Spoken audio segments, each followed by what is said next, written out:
So tell us how you started fighting. Yeah, I never watched a fight. Well, I'd heard of Muhammad Ali, of course, but I never watched boxing in my life. It was the furthest thing from my mind. Just one day, me and a few of the boys went to a youth club to try to find a few boys that we wanted to beat up. And we searched the whole youth club. Downstairs was where they played basketball and stuff, and indoor tennis and stuff. And then there was a weights room downstairs. There was another room downstairs, some other room, and then there was a couple of rooms upstairs. We went to the first room, which was a wrestling room. There was nobody there. And then we went to the next room, which was a judo room. There was nobody in there. And then as we're walking to go back down the stairs, it said boxing, and there was just a little glass panel about the size of your little iPad there.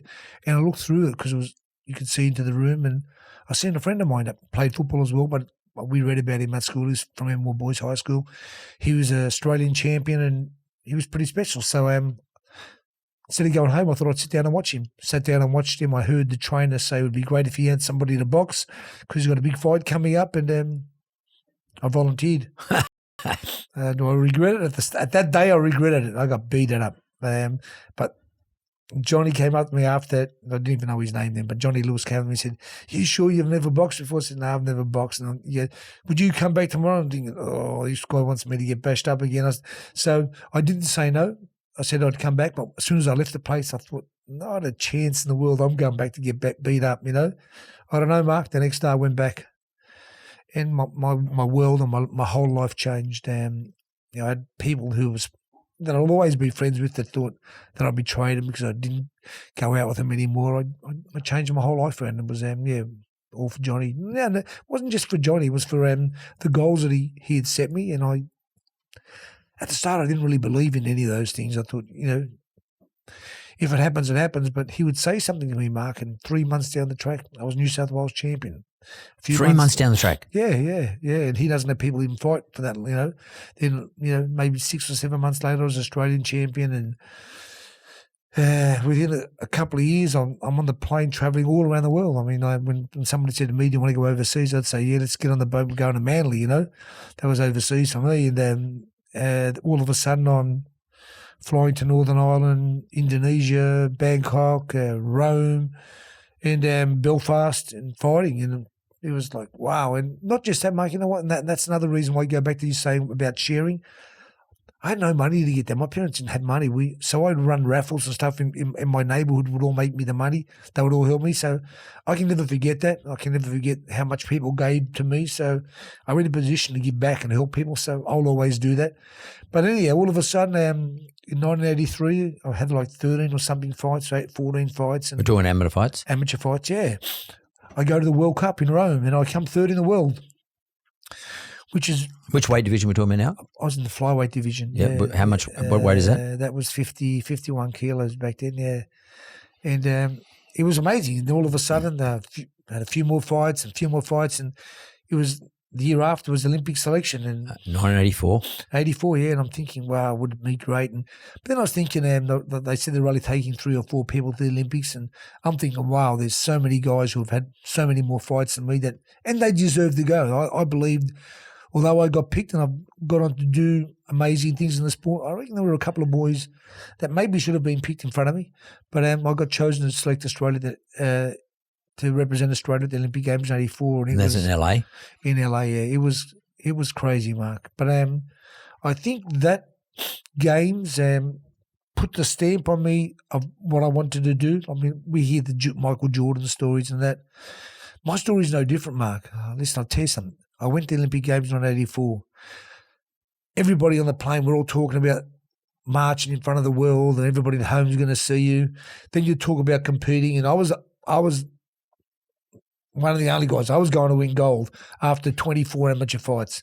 I didn't think of nothing else. It was just gold. I mean, think of the guys that I fought, and I'll tell you later, with all the experience I had, maybe I was thinking, bit naive. Yeah, more, yeah, man, a bit, a bit too cocky. But no, I thought I want to win a gold medal for Australia.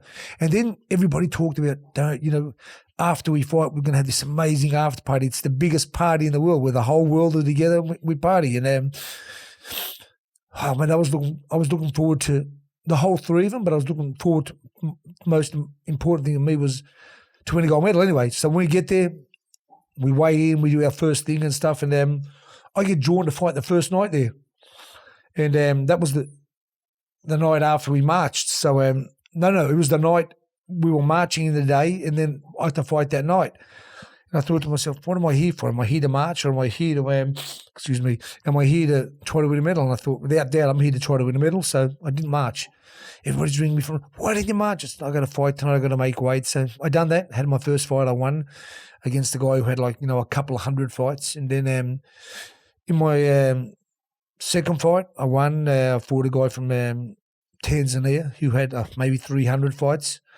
And then in my third fight, I fought a guy from Yugoslavia, and he had 191 fights or something like that. And he had knocked out a lot of people, and I watched him on video there because my trainer at the time, Ed Wishes, who's a great man, was an amazing trainer. We sat together, we went through all the videos, and he said, Jeff, you can beat this kid. I'm thinking, yeah, of course I can, I'm not going to say I can't. So I, went into the ring against this guy who was a huge favourite against me because he knocked everybody else out. And like I said, having my 28th amateur fight, I fought all right. I thought it was great. I thought the first round was a bit shaky, but then I got confident the second and third round, and I thought that I'd won the fight for sure. At the end of the fight, the judges awarded me the fight. Ringside judges? Yeah, the ringside judges. But the first time in Olympic boxing history, there was a jury as well, and the jury reversed my decision. So do you know why? Yeah, well, they judged the fight and they said he won, but just politics, without cheating and politics. That's amateur boxing. That's maybe that's why I went to the Olympics. Not these other guys who had more experience than me, politics. But at that time, like I said, I came third in the world and I came third in the Commonwealth in '83 as well. So whether I deserved to be there before those other guys, I'll never say I did. But I was chosen, so I just had to go and do the best I could. Anyway, so after that fight, what'd you do? Well, apart from cry and speak to Johnny and be pretty upset. And, Johnny said, I thought you won the fight. And I thought to myself, what's next? So obviously there's a couple of boys to fight, and then I was the last guy in there. So all the boxing was over, and I thought, the Olympic party. Everybody's talking about it. We're all getting ready just as the Olympics were about to close. And I thought, no, that night I couldn't sleep. I did a couple of press conferences, one with Graham McNeese and one with somebody else from Channel 10, and I thought to myself, I don't want to be here now. So I rang up and I changed my flights, and I'll never forget going to the airport that day and having a lot of the Australian media there because I decided to go home. Like I said, I never went there for a party, Mark. I went there to win a medal, and when they took it off me, you got to think of this. Harry Garside's won a bronze medal now. My bronze medal was guaranteed, and I had to fight somebody else who Redzep Brzezinski, who I beat, went on to beat and fight in the final. So who knows what would have happened, because styles make fights. But I went home, got a plane the next day, and obviously had a press conference in America, had a massive press conference when I got home with my family and all at the airport waiting for me, and a lot of other Aussie supporters were there, which made me feel great. And then I said to Arthur Tunstall, who was the guy who ran the sport of boxing, when I got home, I said, listen, I want to stay. I want to be amateur for another 4 years. I'm going to win a gold medal. I thought, with 28 fights, imagine in 4 years when I've had, 100 fights, and what's going to happen.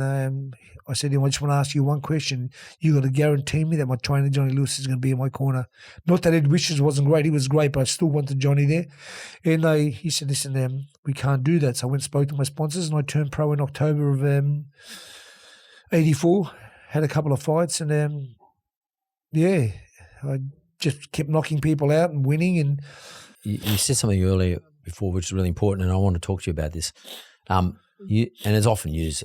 You hear boxing commentators say it all the time, but you said styles win fights. And I just want to talk to you about your style. And were you aware of your style at the time? And did you work on your style as a style? Your style was relentless, always be the fittest in the ring. And I would say you're probably the fittest boxer of all time. I would say, if not the fittest, definitely one of the fittest fighters that's ever existed in boxing. And obsessed with the fight and also throw a lot of punches and extraordinarily busy and never punch once. You weren't just jab. You fight. You throw them in bunches all the time. And that's another saying people say, punches and bunches. I've heard you say it actually. But that's your style. Where do you think? Did you sort of determine that style? Was that a thing you knew? Mark, I didn't know anything else. I mean, like I said, Johnny being this great man, in my corner, that was what I began doing, and I got better and better at it, And at that style? Yeah, and there was no need to change. Like I said, I sat back down in the corner in a million, or not in a million, but thousands of rounds, and I never heard Johnny tell me to change anything because I didn't need to. He just let you do your thing. Yeah, because after 4 or 5 rounds, the fight would change, and I would progressively empty their tank, and my tank was still full. And and as you see, I didn't. Although I had a lot of knockouts, the knockouts weren't from one punch, but they were from lots of punches because I was so fit. And then the referee would either stop it or my opponents would retire. They just couldn't keep up with me. Yeah, because I mean, in those days, you were doing 15 rounds, especially in the bantamweight division, and you were doing. I saw a lot of 15. Yeah, well, I fought Shingaki 15 rounds. I fought Jerome Coffey 15 rounds, and I went 15 rounds. I fought Steve McCrory 15 rounds, and I went 14 rounds. And then I fought Shingaki in the rematch, and only went 3 rounds. So, but I fought for 15. Was prepared for 15 rounds 4 times. No one really. There's no 15 rounds anymore, is there? No, there's not. And but I remember seeing you come out, and I think the first fight of Zuma Nelson was, how many rounds was that? 12. That was 12. I remember you coming out in that last round, and you looked like, to me, that was your first round. Like, you came out with a level of energy that probably would have shocked him too. Yeah, well, I think even the commentator said, "What's this guy doing? He's so far in front now, and he's still trying to." That was just me, Mark. Yeah, I was never going to stop. I was never going to think that I was winning and giving somebody an opportunity to beat me. So I'm just trying to get into your head a little bit here, mate, because like me and a few of our mates think you're mad. Okay, so like the guy's crazy. I mean, I'm smart. Well, we definitely say that too. Like, and I've often said that any great athlete is smart. Anyone who's reached the levels you've reached in rugby league or whatever it is, boxing, etc., swimmers, whatever, you've got to be smart. You've got to be intelligent. And I think, and you also got to be smart relative to your craft. And I mean, you definitely are one of those people. But we used to say to ourselves, you've trained a couple of other fighters, younger kids, and who are skilled kids and can get as fit as you. But we used to say one of the reasons they won't become Jeff is because they don't have Jeff's mentality. And basically, we used to think you were mad. Like in other words, we don't mean mad in a clinical sense, but we like relentless. The guy will never give up. Mark, you got to realise this, and this is what the world don't know. 95% of my fights I fought with broken hands. Yeah. Unless early on, because I knocked some people out when I first started, it was easy. But I had 6 operations on my hands, 6 or 7 operations on my hands. I had pins put in both. And every single fight, after I fought, my hands would be the size of the gloves. So when we had cut them off, many times straight after the fight, I'd rush straight in the hospital. And within a week after that, when my swelling had gone down, I'd go and have operations. And, I mean, this is the thing that people don't realise. These were my tools. Yeah. And they were completely damaged, both. But I still used them. Maybe I'm mad. No, but I don't mean mad in a clinical sense. I know what you're saying, but I'm saying maybe I'm, But there's something in there that... I'll ask you a question. Have you ever heard of an Olympic runner having a bad leg and winning a race? No. No, have you ever heard of anybody in the field, a swimmer, not being able to, swim properly, win a swimming race? No, but I don't know what it was. I was just able to do it, Mark, and I was able to do it time and time again. And I got used to it. That where I would punch somebody a little bit lighter than I'm supposed to punch, and maybe I'd finish with an elbow or something just to, but it was just, when I think of it, it's a crazy story. Like I said, for somebody to win 4 world titles with 2 broken hands, like I said, for 90% of your career, I don't say to tap myself, it will never be done. What I done in boxing, and if we go through it stage by stage, this will never be done in any sport. No, I'm not worried that I don't get that credit for it because, like I said, I'm not worried about credit anymore. I'm worried about living life and stuff. But I know what I done. And in my head, I'm thinking, I don't know anybody in any sport. But why? What would go through your head when you know your hands? You're in the fight. You've clipped them with a rod, whatever, and then you feel something. I've stuffed this I up. tell you what I'd feel. When I would hit them clean, my whole hand would buzz and think, oh shit, I hurt them. It hurt me more than it hurt them. So what will you think to yourself then? What happens then? Yeah, well, first of all, I didn't want to let Johnny down. That was my most important ingredient. Johnny put me out here, told everybody I'm going to win. And then I don't know, I just wanted to prove to myself mentally that I was strong enough to go through anything I had to go through. Maybe that's why I've gone through these 2 heart operations I have as well. But you can't kill him. You can't kill the bloke.